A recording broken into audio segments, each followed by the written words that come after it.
प्रसाद सौम्यत्वं मौनमात्मविनिग्रह भावसंसुधिरित्येत तपोमानसमुच्यते।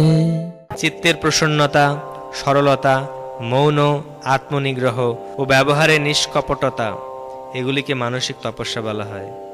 তাৎপর্য: মানসিক তপশ্চর্যা হচ্ছে সব রকমের ইন্দ্রিয় সুখ ভোগের ইচ্ছা থেকে মনকে মুক্ত করা। মনকে এমনভাবে শিক্ষা দিতে হবে যাতে সে সর্বক্ষণ মানুষের কি করে মঙ্গল হবে সেই চিন্তায় মগ্ন থাকে। মনের শ্রেষ্ঠ শিক্ষা হচ্ছে চিন্তায় গাম্ভীর্য।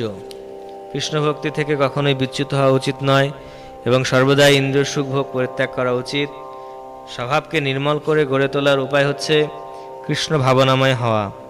মনের সন্তোষ তখনই লাভ করা যায় যখন মনকে সমস্ত ইন্দ্রিয় উপভোগের চিন্তা থেকে দূরে সরিয়ে রাখা যায়। আমরা যত ইন্দ্রিয় সুখ ভোগের চিন্তা করি, মন ততই অসন্তুষ্ট হয়ে ওঠে। বর্তমান যুগে আমরা ইন্দ্রিয় সুখ ভোগের জন্য নানা রকম পন্থায় মনকে অনর্থক নিযুক্ত করছি এবং তাই মানসিক শান্তির কোনো সম্ভাবনা নেই। মানসিক শান্তি লাভের শ্রেষ্ঠ উপায় হচ্ছে মহাভারত ও পুরাণ আদি বৈদিক শাস্ত্রে মনকে নিবদ্ধ করা, যা নানা রকম মনোমুগ্ধকর আনন্দদায়ক কাহিনীতে পরিপূর্ণ। এই জ্ঞানের সহায়তা লাভ করে মানুষ পবিত্র হতে পারে। মন যেন সব রকমের কপটতা থেকে মুক্ত থাকে এবং আমাদের উচিত সকলের মঙ্গল কামনা করা।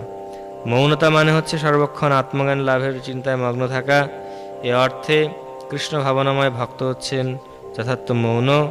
আত্মনিগ্রহের অর্থ হচ্ছে মনকে সব রকমের ইন্দ্রিয় সুখ ভোগের বাসনা থেকে মুক্ত রাখা। আমাদের অকপট ব্যবহার করা উচিত, তার ফলে আমাদের অস্তিত্ব শুদ্ধ হয়। এই সমস্ত গুণাবলী হচ্ছে মানসিক তপশ্চর্যা।